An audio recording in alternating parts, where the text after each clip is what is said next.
Ladies and gentlemen, the Madness Entertainment Group presents Puts the Comic Artist Hour with Les Garner.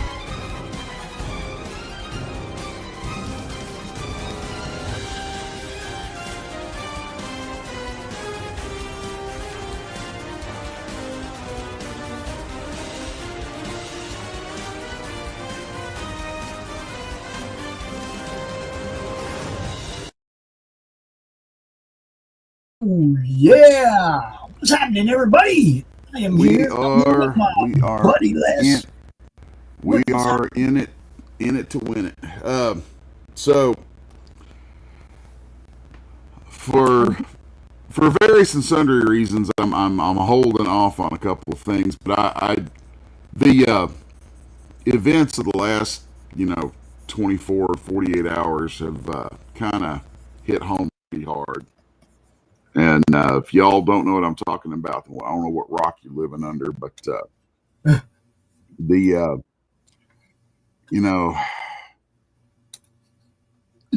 gone. I can't believe it that Ozzy's finally gone, and it's a weird one for me. So I'm actually. I have some personal connections to Zach and the crew around Zach. I worked security for Zach once some years ago. I mean, it was only one time, but then I have pictures of Zach with my son when the kid was like 12. Nice.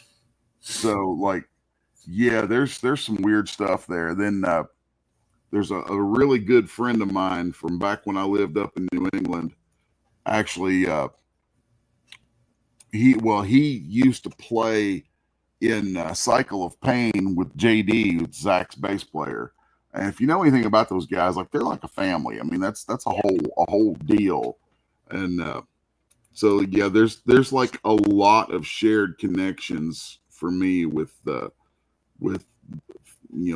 Zach and the crew through the whole Aussie thing. And it's the same with me, but it's like the thing with me is the guy who put me in a position to meet Zach and hang out with him was the DJ that I worked with at Z-Rock, Rob Flanning, and he's gone past, rest in peace, Rob. We love you, brother. But he was my dude, right? Me and Rob, we played golf together, we did radio together, we did everything together. And if it wasn't for that dude, I would have never been in a position to meet Zach, meet JD, intimately hang out with Zach on the bus for an hour or two after the show. That was cool, okay? Because you're not getting performer Zach. You're getting fun Zach. Zach just dude. Zach's a freaking hoot, man. Yeah, he was a dude. All he did was crack jokes. He's a fun fucking guy to hang out with.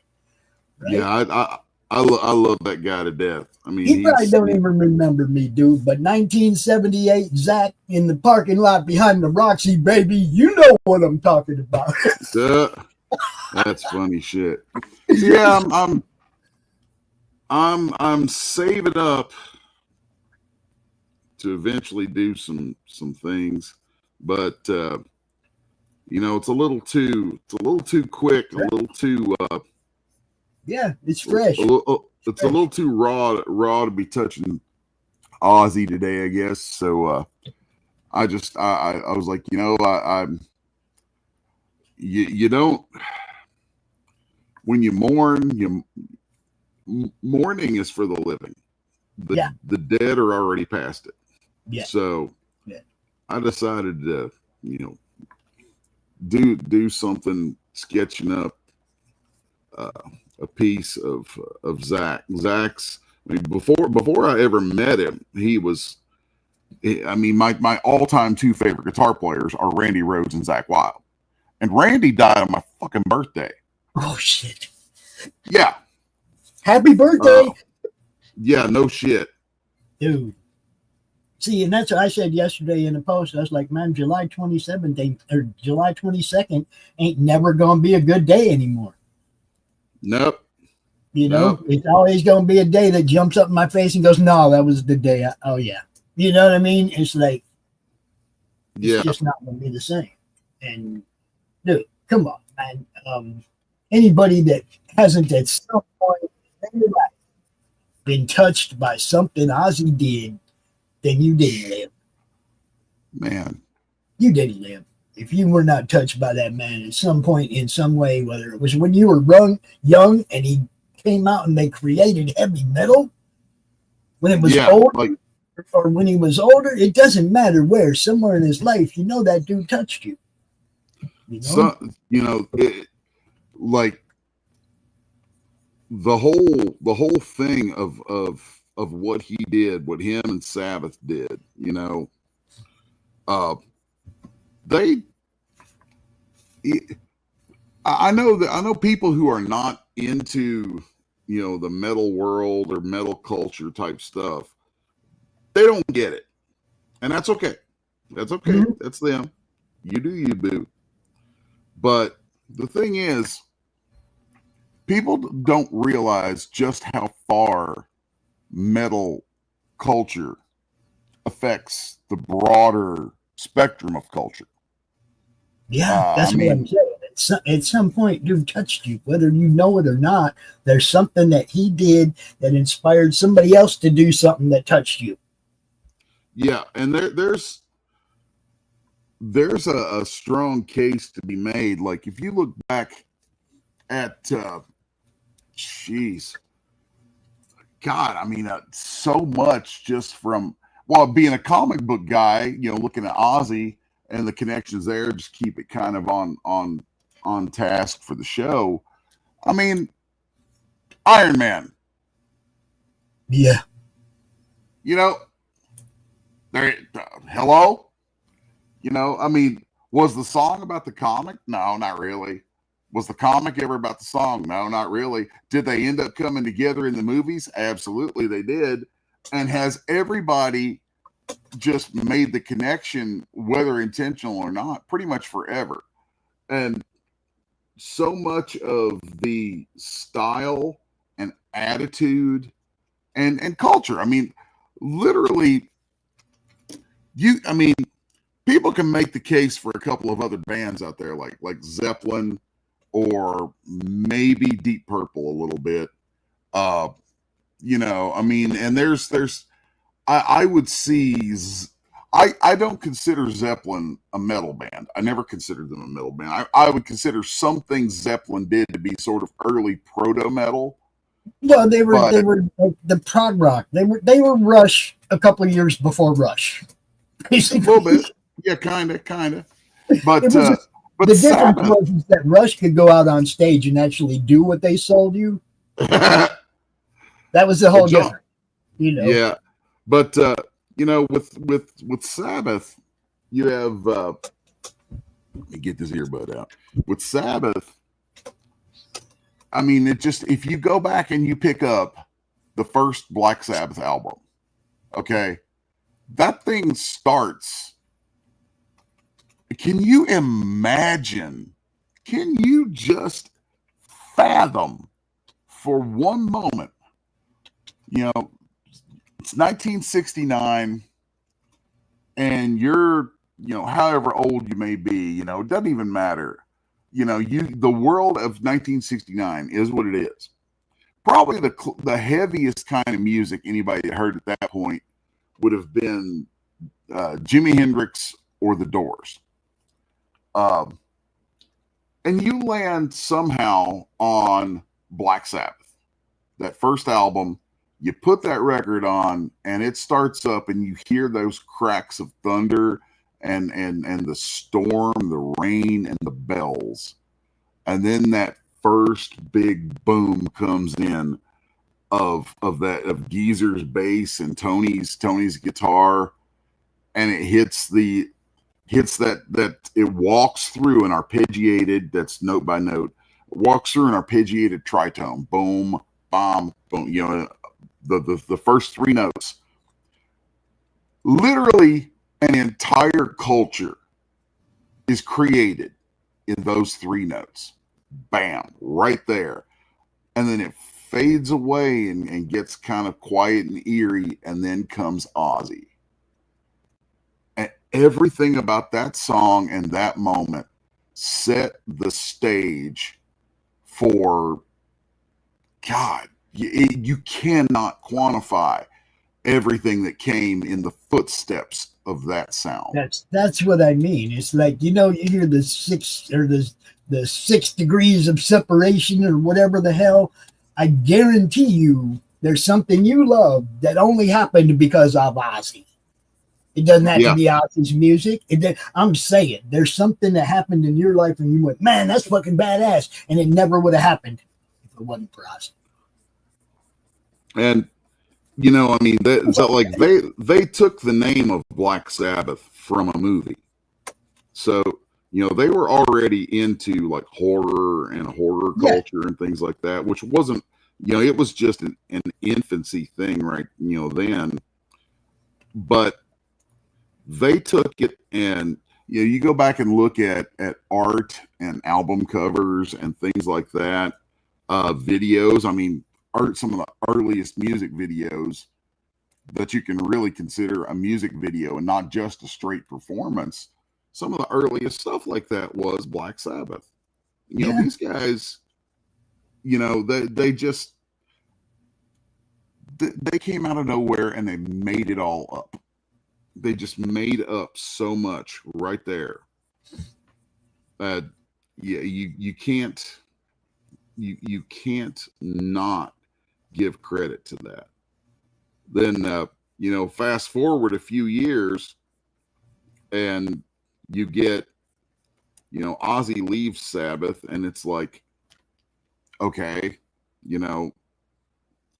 what the hell's up with that?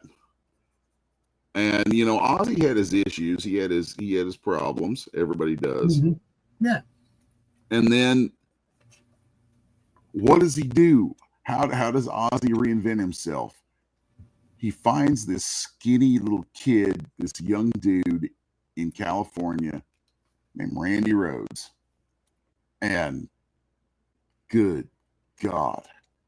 Yeah. I mean, there were a couple of other guitar players before him who were trying to incorporate some serious like elements of classical music into their rock bands, their early metal bands, particularly a guy named Uli John Roth.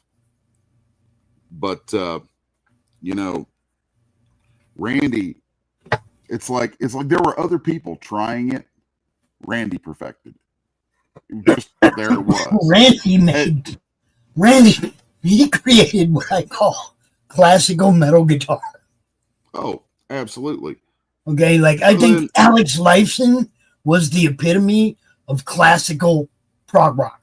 Okay, there's so much classical music that comes out of Alex Lifeson's guitars, right? Yeah.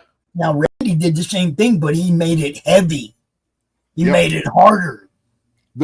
The guy who I would say came a little bit before Randy trying to do some of that, and I don't know if Randy was influenced by him or not, was Richie Blackmore. Richie Blackmore did a lot of that and was really good with it, but nobody did it like Randy. No. He made it his own. And then people started trying to do what Randy's doing and make it a little different, right? And give it a little twist and become the next Randy. Well, what's crazy to me about Ozzy is when other people were like, when in situations where other people would go, well, that doesn't sound like something I know, and they'd walk away from it. Ozzy's like, that doesn't sound like something I know. Let's have more of it. Yeah. That's what we need more of that. Look, Randy was awesome. All right. He's young. He's full of energy. Ozzy saw himself as a younger person. He saw, man, that guy's got it. That guy's got what we need, right?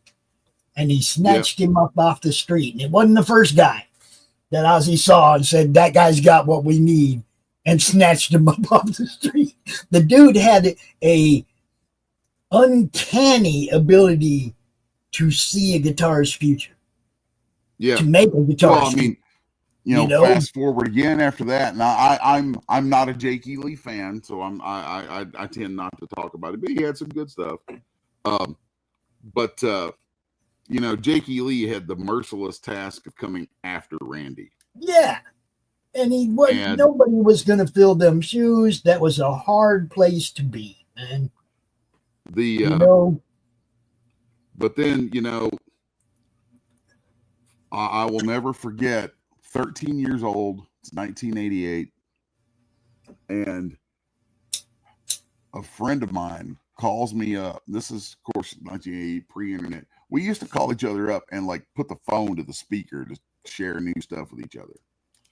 And this buddy calls me up and he's like, dude, the new Ozzy is out. I was like, Ozzy's got a new album out. Awesome. That's cool. And he's like, no, you don't understand. You have to hear this. And he puts the phone, and the first time I hear the song is through the phone. And I hear those opening lines of Miracle Man. And I'm just like, what the actual hell is this? And I pestered my dad to no end. I was like, Dad, we have to go to town. We have to go to town. We have to go to town. I have to go to town. There was a drugstore in town that had it's like a sundry store, and these days it'd be a convenience store kind of thing. And they had cassettes. They had cassettes and vinyl. So I was like, Dad, we have to go to town. And I had just enough money to buy a new tape.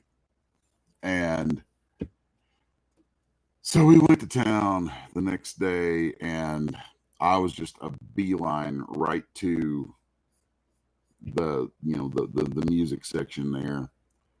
And there it was, Ozzy Osbourne, No Rest for the Wicked. And I kid you not, I brought that home, and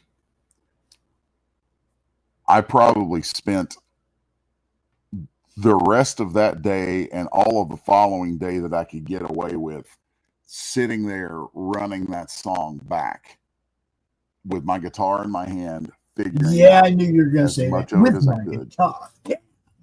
Yeah. And I then, of course, as I'm listening to it, and then even more on the next album after that, I'm hearing little things in the way this guy plays. I'm like, this dude is amazing. And but I'm hearing little things that seem familiar to me because I grew up, out in middle of nowhere, Kentucky, Eastern Kentucky, and country and bluegrass music were just part of our culture. So as I grew up learning to play guitar, I was chicken picking. Chicken picking, of course, is when you're holding the pick and then you're using your other fingers to hit the strings. Right. And I'm listening to this stuff, and there's stuff that I'm just like he's, it struck me. I was like, that son of a bitch is chicken picking. I'm like, holy hell. I was like, I already know how to do that. And once I realized what he was doing, I was able to start figuring his stuff out really, really well. And it became like a thing. But what it did for me, though, and this all loops back around to Ozzy, what that did for me is, here I was, a kid, and I'm on here drawing, I draw comics and stuff for a living, but playing guitar, and which, it's, for me, the hardest part of what I've been through with the stroke and everything is not being able to play guitar right now. And I say right now because I will get my damn hand back and I will play guitar again, because I am not supposed to be on this planet without a guitar in my hand. So anyway, at that point, I had a real problem with where I was from. I thought, it's all podunk trash, and I hated the country stuff that I'd grown up listening to, having not listening to actively, but having to play and all kinds of stuff like that about it. And then this dude who's only a handful of years older than me, too. That's the other thing. Zach was 18 when Ozzy got him. Yeah. And here's Was he this 17? dude I thought he who, was 17. But either way. but here's this dude who's like A maybe, gas station in New Jersey or some dumb shit like that. yeah, he was working at a gas station in I think Lodi, New Jersey. And here's this kid who is like 5, maybe 6 years older than me, who lands a gig with Ozzy. And not only does he land a gig with Ozzy, he lands it doing shit that I grew up doing. Yeah. And for me, one, it absolutely fueled my drive to do something with music. And two, it completely erased the embarrassment I felt for where I was from.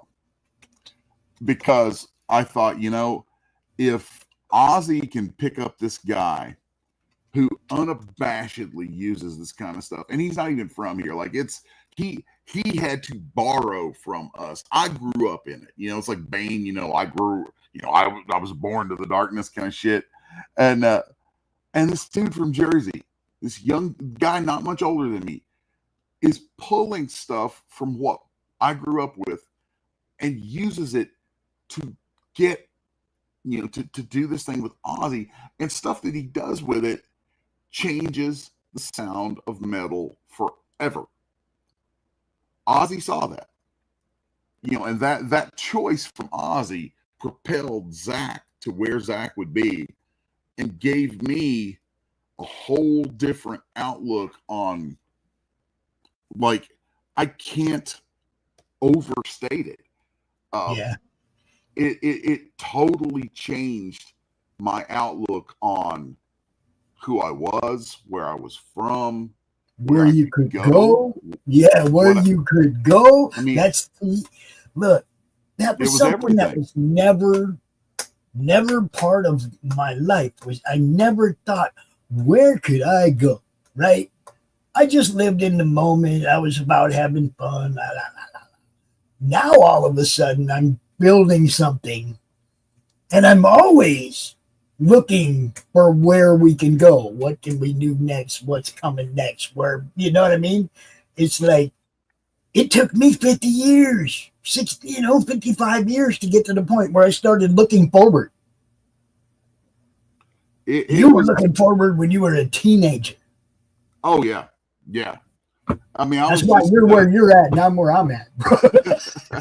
I was just joking with my wife yesterday about how there'd be times when I was a kid where my dad would have like some chores for me or something, because I still had normal shit to do, and he might hit me with something random or something for me to do for him, and I'd be like, Dad, I'm this is when I practice. I'm like, this is I've got about a half an hour of scales to run, and then I can get to it, stuff like that. And I would block my day, even as a kid, like young, we're talking 12, 13 years old. I would block my day around things I was doing that were practice, practice for what I wanted to be doing. And fortunately, my dad was always very supportive of that. And then that was probably the biggest advantage I ever had in life, was having a father who, he got it. Not only did he get it, he encouraged it. Right. And I think that drove my mother nuts, because, to her, it was like, you're, Henry, you're always filling that boy's head with crazy ideas. I'm like, yeah, crazy ideas that, turn into things. And, that was, it's right now, what I'm thinking and what I'm talking about is kind of like, it's not about me, but it is about me a little bit. But it's about what the guy we just lost, the effect that he had. Because without him, we wouldn't have. Without him, we So wouldn't have Sabbath. much. We wouldn't have Randy. We wouldn't have Zach. There's so many things that would not be the same. Yeah. All them bands that started their little garage gig because Black Sabbath, dude. Yeah. None of them would exist. Yeah. Or they wouldn't have ended up being who they ended up being. They might have still become a band. They wouldn't have been that band. Yep.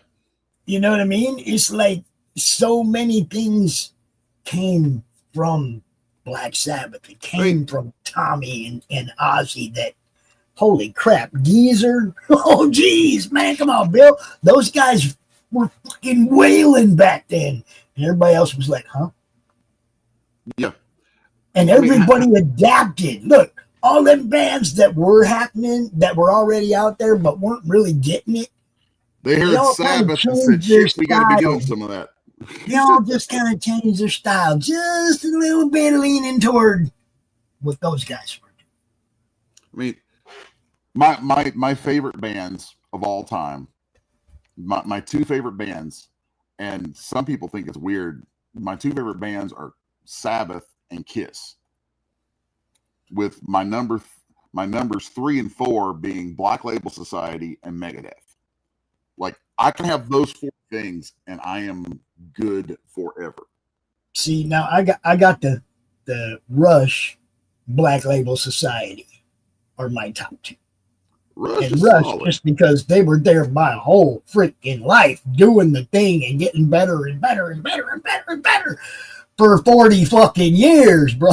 Yeah, I'm one of those guys who's never really enjoyed Geddy Lee's voice a whole lot. Yeah, I didn't care. I was listening to Alex. I was listening to Geddy play that bass. I was listening to Neil pound them skins, and I was like, these fuckers are aliens. I could listen to isolated Neil Peart drum tracks all day. Yeah, I can listen to Geddy Lee's bass all day. Yeah, now as a bass player, ridiculous. Yeah, that's what I mean. Musically, I didn't care about Eddie's voice because Geddy's voice because musically, those fuckers were amazing, and that was the whole thing. They were doing 8-minute instrumentals. We didn't need Geddy's voice. They were amazing.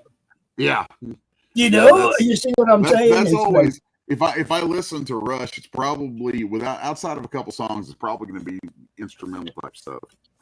It's all awesome, and there's a bunch of them, man. Yeah, it's Charles. What's up? Hey, how are you, gentlemen? Hey, his mic works. good. Listen to that. His mic's working. I'm in my daughter's car, so that's probably why. Yep. Oh God, Charles is always in a car. I see a shift. Yeah, we're doing clerical legal stuff, so we're on a clandestine mission. Nice. I assume that's Ozzy Osbourne, or is that Kremen playing the guitar? Oh, no.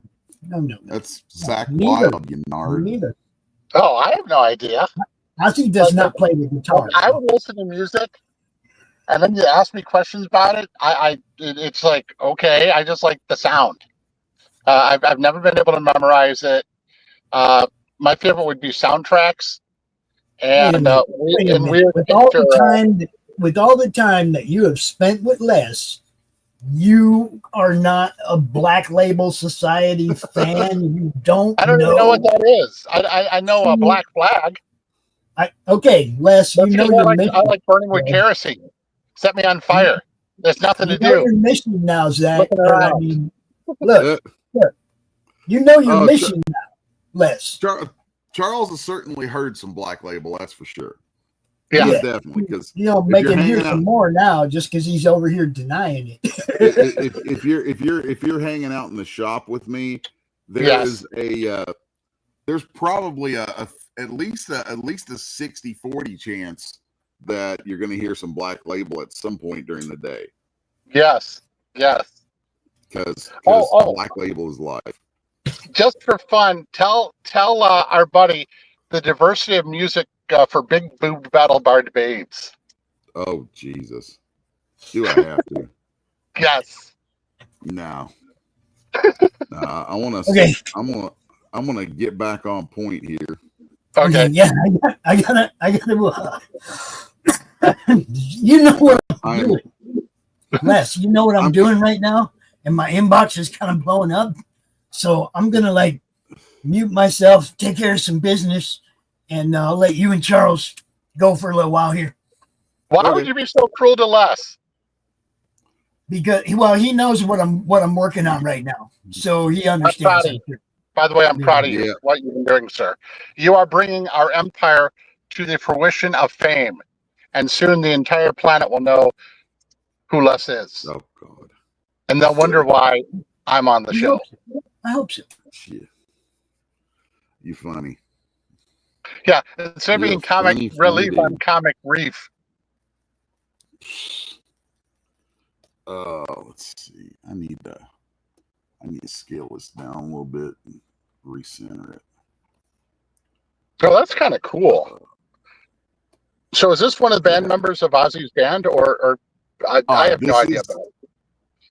This is me doing a sketch of Zakk Wylde.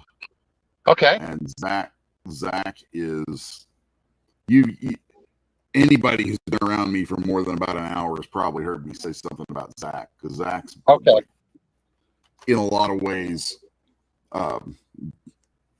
Zakk's had a very strange effect on my life. And in what sense?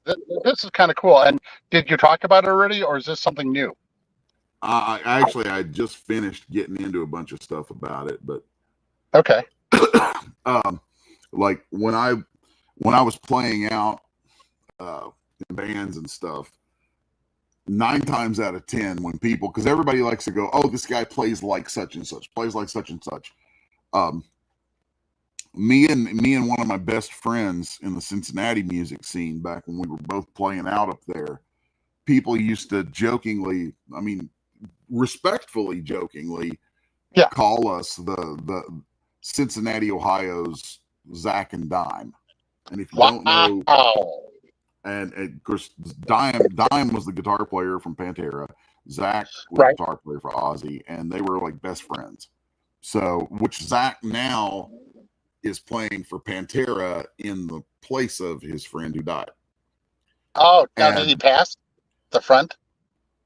Yeah, Dimebag was shot.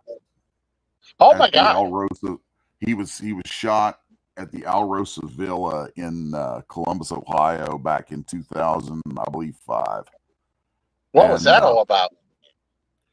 A psycho went in there and just started shooting. And the thing that stopped it from taking out, there was Dime and I think 2 other people got killed. And the thing that stopped the guy from taking out more people was there was a cop who was a Pantera fan. But the show wasn't a Pantera show. It was a different band that Dime had called Damage Plan. But this guy was a fan of Dime and was there. This cop was there, and they let Dime and all his people were always super chill with cops, and they had this cop backstage. So the cop was right off the stage, and when this guy from down in the front pulls out a gun and starts unloading, takes out Dime, this cop, this is my understanding too, I mean, it's a chaotic story, but this cop took the guy out. So, the son of a bitch got what he deserved right then and there. Good. But, I like when that happens. But yeah, so anyway, Zakk, I think, I don't know if I've ever shown them to you. I have pictures of Zakk playing with my son. Oh, that's cool. And there's a gentleman who I played music with up in Connecticut. Yeah. When I was up there, who played guitar in, he was a rhythm guitar player in the band that Zakk's bass player had. Oh my And God. so my friend Bill, my understanding is that he still keeps in touch with the guys and knows them and stuff. Because Zach is from Lodi, New Jersey, and when I Okay. moved up north, I was living in New Milford, Connecticut, which is not Right. that far from Lodi, and you get a lot of crossover from the music scenes and stuff. I mean, it's all one big incestuous family up there, and so you know it was and I was, well, I had already talked on the stream before he came on about how I heard of Zach and you know the things about his playing and stuff. There were very specific things in his playing that really spoke to my upbringing. And that's, you know, if you rewatch the stream after the fact, Yeah, why not? You'll catch that stuff. So Everybody should watch this 2 or 3 times and memorize every line. but Zach, you know, he was a guy who you know, long before he ever knew who the hell I was, which he's only ever really had a whole, like, some passing. He actually, he probably would remember. You know, he hung out with me and my son for about half an hour once, and a little over that, had pictures taken. He actually had pictures taken for himself with me and my son. Oh, cool. And yeah, it was a really, really cool thing. It was he was doing a meet and greet in northern Kentucky back in 2008, and so yeah, it was a big deal. It was a really great thing. But the stuff that, you know, there was lots of stuff that he did musically, lots of things in his playing that helped give me well, and it's ironic too that he really leaned into it with a band of his called Pride and Glory. It helped give me some serious pride in, you know, a lot of things, because when I was up there in his neck of the woods, I couldn't get work up there from a lot of people because of my accent, because of being in Kentucky. There was a whole, you know, and I still have a big chip on my shoulder from that, and I always will, and I don't care. So there's that. Good. But you know, when I heard Zach before that, you know, this guy from New Jersey doing stuff that was part of what I grew up doing and playing and all that kind of stuff, and music was really, God, you'd have to go into some of the cultural aspects of that as to why it's a big deal. But it was a big deal. So, and where it all relates back to Ozzy is, you know, Ozzy Osbourne is this guy who just, I don't understand how someone has the talent, has this particular talent. It's a weird talent. Ozzy could look at people who did something. I said this earlier. When he would see somebody who, when other folks would say, "That's crazy, that's not how that's done," Ozzy'd say, "No, but it's how it should be." And he would embrace them and bring them along and elevate them. So, you know, that's how you end up getting, you know, a voice, a player like Zach, and that's how you end up getting a Randy Rhoads. That's how you end up getting Black Sabbath, and that's how you end up having an entire culture created, because somebody actually has the gall to do things different and to embrace people who do things different. So, yeah, for me, my icon would be Alice Cooper, of that type of ilk. Oh, Alice Cooper is freaking awesome. I love him too. Al, that's another one that when Alice goes, I'm gonna be. That one's gonna hurt. That one's gonna sting quite a bit, because, you know, of the guys, especially dudes from back in the day like that, I'd say Alice and Ozzy are pretty much neck and neck for being the pioneers, Right, you know. of heavy metal. My one of my I'm very honest about it. One of my favorite bands in the world has always been Kiss. Oh But, yeah, you would never have gotten Kiss without there being Alice Cooper and Alice Ozzy. Cooper and Black Sabbath and Led Zeppelin, and the guys at Kiss are Gene Simmons is pretty honest about that. He's like, Oh yeah, because it's funny if you go back and you look at photos of Kiss, what they were before they were Kiss. It's funny. were they wearing suits like the Beatles? Hey yo, Les, I just want to let you know that I'm putting my grandson in the seat right now for he can watch what you're doing, bro. Wait, you're putting your son to sleep? My grandson in the seat. Listen Oh, to the words I am okay. saying. It sounded like you're putting your grandson to sleep. I'm like, oh my gosh, is it a cat or what are you doing? Isaac, tell that old furry guy to hush. How's the grandson? He's going to be here watching because he wants to see the Zach come to life. Dun, dun, dun. I'm working on it. You should draw some Legos in the background so Zach could be a Lego maniac, like in the early commercials. And you could pretend that was when he was a little kid. Oh, Charles. Could you imagine having you should go on stage with like a Lego built guitar, but have all the frets and everything put in so it works properly and have it crazy glued. And then during the band, you have different things put on like weird castles or other stuff. You're making my brain hurt, Charles. Oh.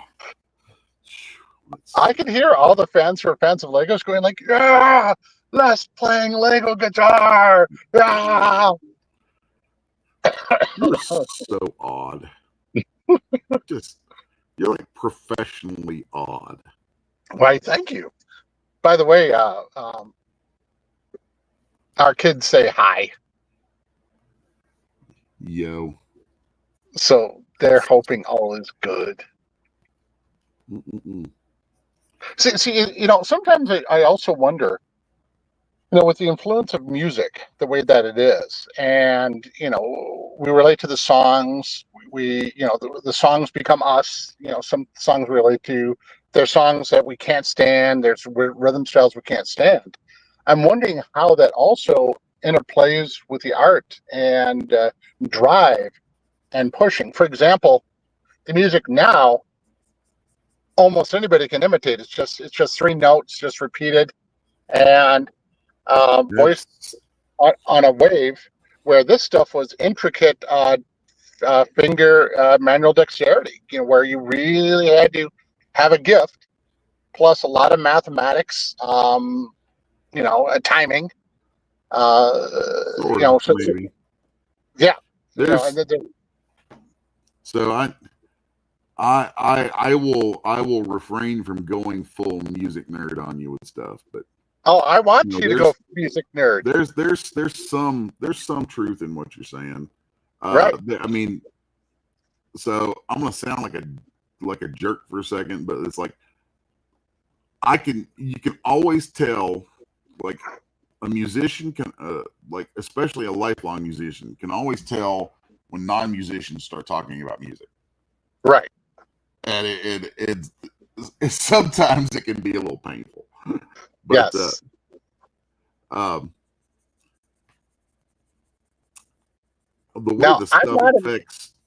way stuff affects me for art, is the way Ozzy specifically affected me for art. I mean, the man was one of the creators of the entire culture of metal. Right. And metal is horror. Like the there's I didn't equate the two like that, but you're right. Yeah. Metal unlike any other kind of music, metal is characterized by the abrasiveness, the loudness, Right. just the pounding. You know, if there were Viking raiders going about doing their thing today, they'd be blaring Slipknot or Black Label off their boats. And that's the music plays such a big role. Music plays such a huge role in culture in general that you know, you can't overstate it. So Yeah. You know, before I met you, I thought there were only like 3 types of metal music: heavy metal, death metal, and black metal. Then after talking with you, there's baby metal. Baby Metal is a group. Oh, Yeah, but Baby Metal is a group of chicks from Japan. right. They're Okay, hilarious. right. But you pointed out that there's like you know, 6 or 7 subgenres of heavy metal. Oh, there's more than that. There's a lot more than that. But yeah. Can you list some of them for the naive? I mean, some people would debate me on this. I consider hardcore, like the genre of music they call hardcore, to me is a subset of metal. Okay. There's thrash metal, speed metal, skate metal, death metal, black metal, doom metal, sludge metal. Okay. Doom metal. Oh, doom metal. Okay. Doom metal, sludge metal. God. There's progressive metal. Good Lord. Shiny metal? There's freaking jazz metal. Wow. Which that's that's confusing. That gets into the prog, the progressive, okay, the prog musicians. There are times when I think of Dream Theater as being nearly a jazz metal band. Okay. So, I mean, it's that's the thing is like musically, metal brings in everything. Nothing is off limits to it. Yeah. I mean, Zach is the guy who was the first person I ever noticed bringing country into metal when he brought Chicken Pickin' in and completely changed my view of what could be done with that, which was great because I'd grown up doing it. Because Chicken Pickin' is very much a native sort of thing to where I'm from. Okay. Native metal? Interesting. And Zach was the first guy I ever heard, you know, doing it in metal. I mean, when I was a kid figuring out the song Miracle Man, I was having trouble figuring it out. And then I realized, I was like, oh, you son of a bitch. You're chicken picking this.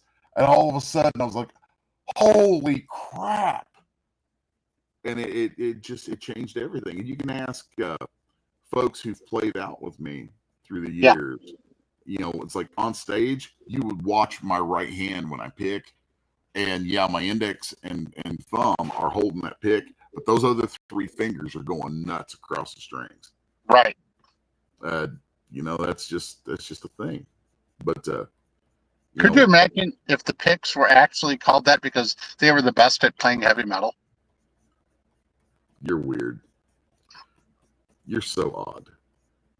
Yeah, there's a funny thing too. I remember I used to have people ask me about this a lot when I was playing out back in the day. Is I actually use metal picks. Oh, which is kind of weird. It will destroy your strings really quick. Yeah. But you know, most of the time your picks are plastic.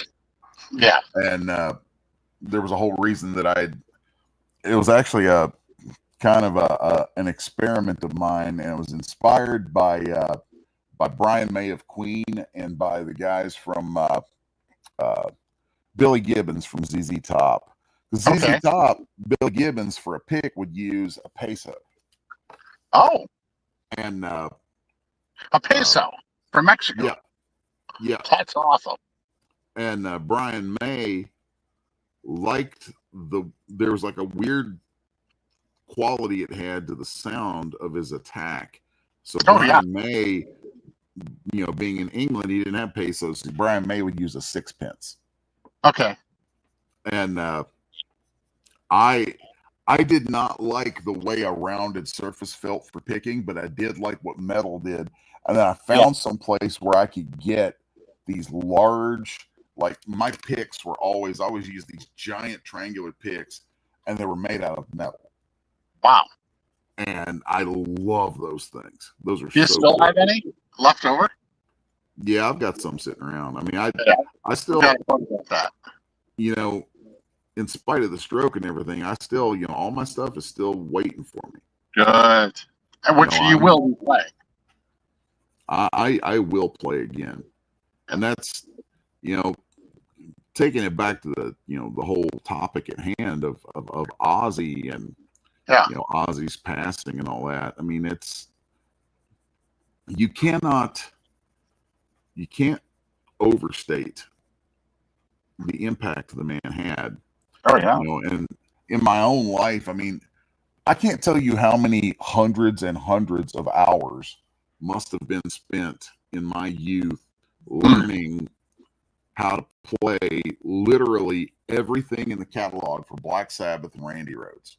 Just note for note, like when Zach came out with Ozzy, it was like, I have to know how to play that.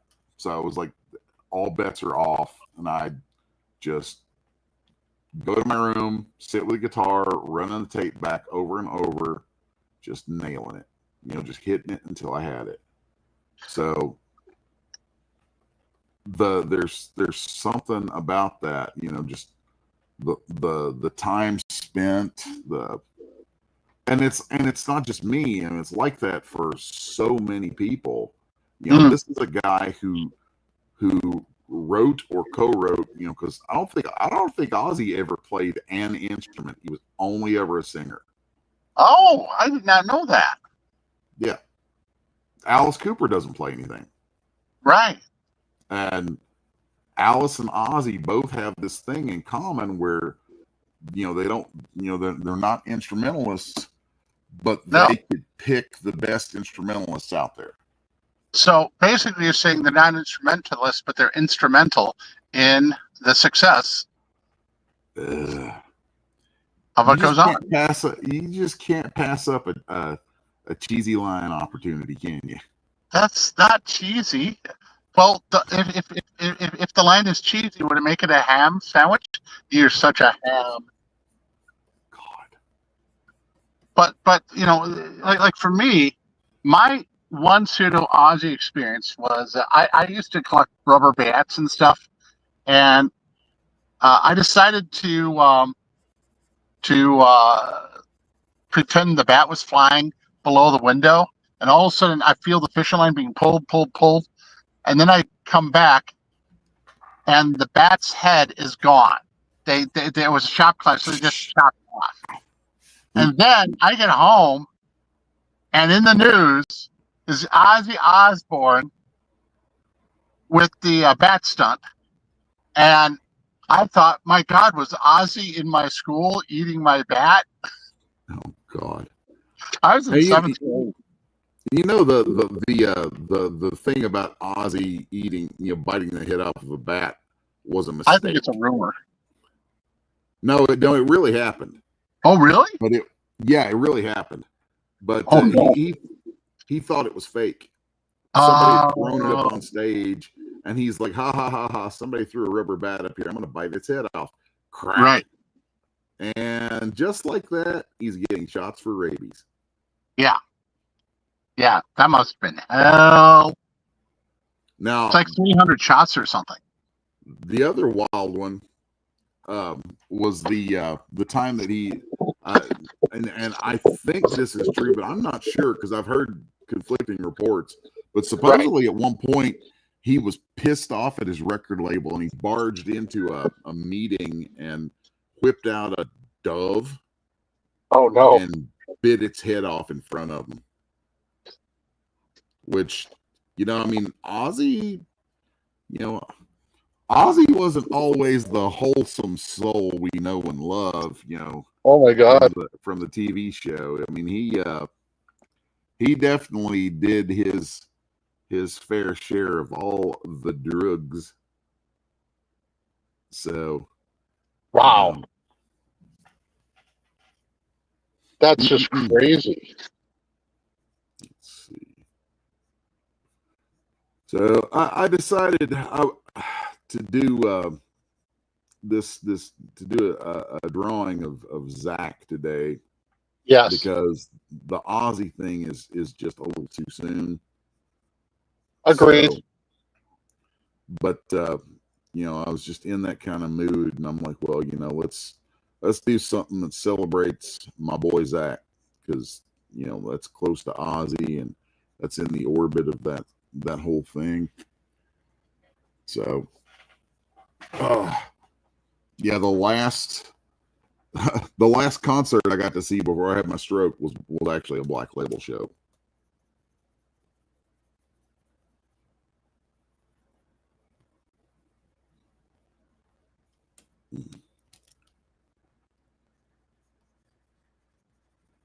Nope. Somebody go away. Did I lose you? Oh, we lost Chuckles. Removing you. Thank you. Let's see. I'm going to kick the other one since that's still there behind the scenes. I don't know where Pop is at. I'm going to pull him off till he comes back. Yeah, well, that was a kid who took over, some grandson. Don't tell me about my grandson. You kick yourself out. Cool. Oh, sorry about that. Yeah, but it is tough when our mentors or the people who are highly influential, like I saw your post on your sensei, and I felt really like, oh my gosh, was that the gentleman you wanted to visit after you recovered more or something? Or no, that was you're thinking of Sensei Milton Lewis. Okay. No, he was a good friend. But he was not the boss. The boss, as I call him sometimes, that's Sensei Holly. So right. Sensei Holly trained Sensei Lewis, and I trained under, trained with him, and yeah, that was a whole other thing. But good times. Yeah. So come on, Zach, what's your patch right here? What is this patch? I gotta look over. Excuse me. Now, the one thing that's really enjoyable about watching your drawing is your clarity of speed. It's just I don't know what to call it. I'll just do what I do. Awesome, cool, amazing, brilliant. There's about 30 words for you to come up with. Yeah. Let's see. So, analyzing this damn photo reference I've got off to the side. It's not on screen because I don't want to do that whole thing. Let's see. So what? Oh, okay, that's what that is. Okay, I can see what I'm doing here now. It's now 1 o'clock. You know what that could mean? Oh, it means it's time for my lunch. I think it's time for you to escape. Getting there. So, Getting there. I'm wondering if we should cut to commercial. Is Pops there? Are you saying it's that time? It's that time. All right. Thanks for watching, everybody. Go check out all our cool people. First, though, let me see what I can do here. There we go. He wanted to be seen. He's been seen. Later. What? Hey, little man.